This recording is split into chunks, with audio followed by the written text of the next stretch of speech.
তার নির্ধারিত সভাস্থলে পৌঁছতে পারেননি। তার বদলে তিনি অডিও বার্তা দিয়েছেন, টেলিফোনে বার্তা দিয়েছেন। কিন্তু সেই বার্তার যা মূল বিষয়, তাতে একটা কথা খুব পরিষ্কারভাবে বলা যায়। প্রধানমন্ত্রী নরেন্দ্র মোদীর আজকের এই ভাষণ সম্পূর্ণ দিশাহীন, রাজনৈতিক উদ্দেশ্য প্রণোদিত, বাংলার স্বার্থ বিরোধী এবং বিজেপির এসআইআর জনিত হঠকারিতায় যে মানুষগুলি, মতুয়া সম্প্রদায় সহ যে মানুষগুলি অনিশ্চয়তার মধ্যে পড়েছেন, তাদের পক্ষে হতাশাজনক।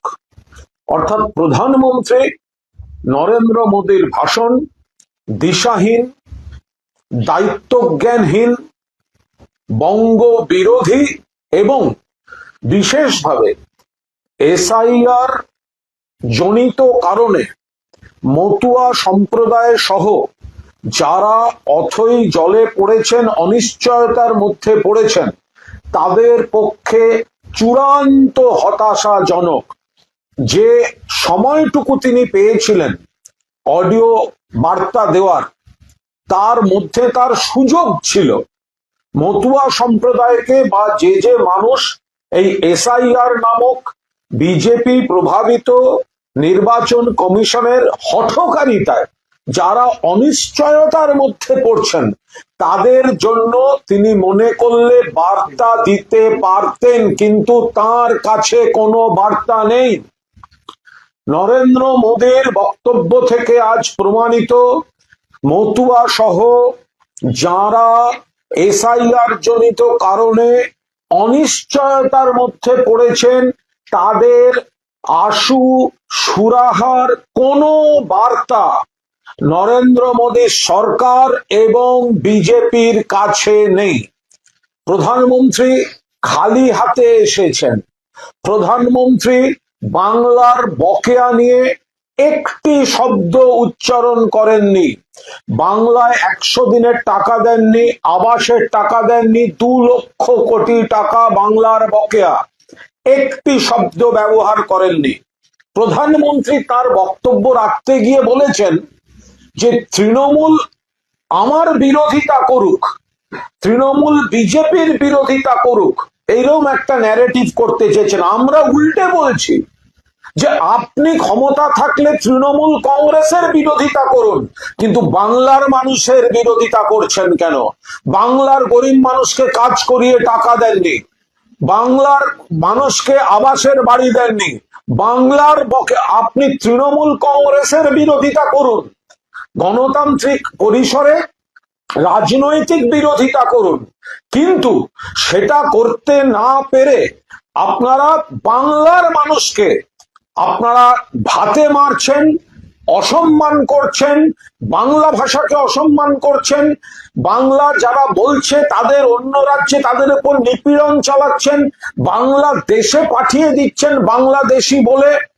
এই বিষয়ে নরেন্দ্র মোদী আজ মূল যে সমস্যাগুলো তিনি এড়িয়ে গিয়েছেন, তিনি সম্পূর্ণভাবে এড়িয়ে গিয়েছেন।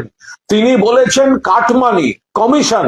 নরেন্দ্র মোদী আপনার রাজ্যে একের পর এক ব্রিজ ভাঙছে। আপনার রাজ্যে যখন মন্ত্রীর ছেলে অ্যারেস্ট হচ্ছে 100 দিনের কাজের কেলেঙ্কারিতে, উত্তরপ্রদেশে যোগী রাজ্যে সেখানে ভুয়ো জব কার্ডে সব থেকে উপরে নাম থাকে হচ্ছে উত্তরপ্রদেশের।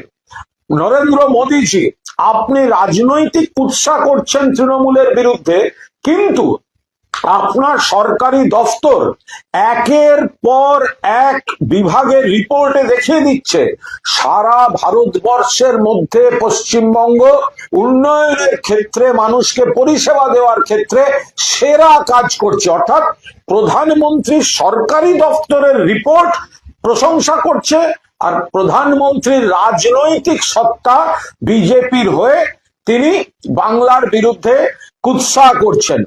প্রধানমন্ত্রী আজ যে বক্তব্যটি রাখলেন তার প্রতিটা আপনি আজকে এই বিশৃঙ্খলা আপনার জন্য 4 জন মানুষের মৃত্যু হয়েছে।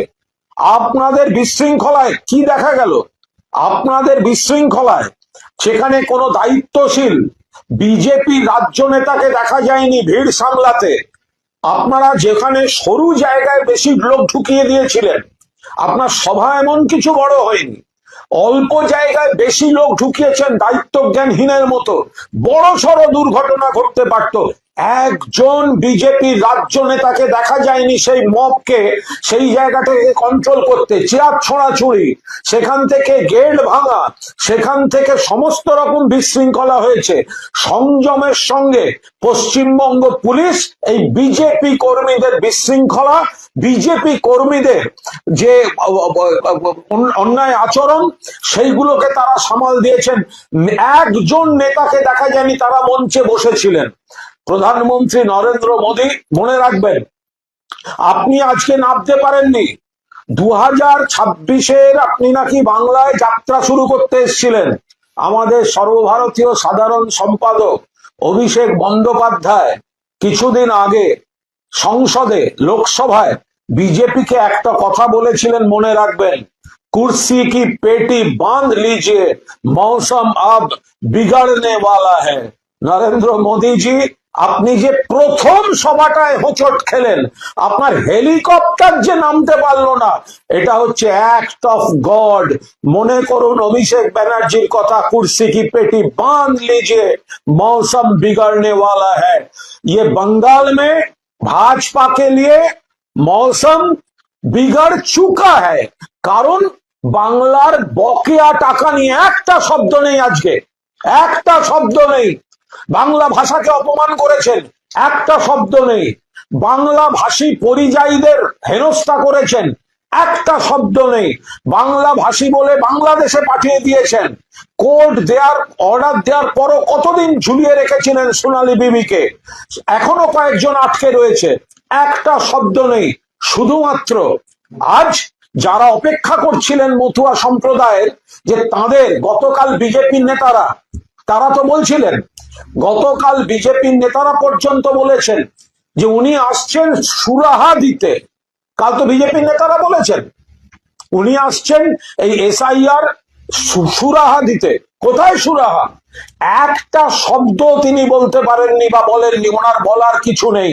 SIR এ যে বিপদে পড়েছে যে মানুষগুলো, এবার ওনার বলার মতো, সুরাহা দেওয়ার মতো কোনো ফর্মুলা ওনার হাতে নেই, সেটা আজ প্রমাণিত হয়ে গেছে। ফলে প্রধানমন্ত্রী নরেন্দ্র মোদীর আজ এই সংক্ষিপ্ত বার্তা সম্পূর্ণ দিশাহীন, সম্পূর্ণ উদ্দেশ্য প্রণোদিত।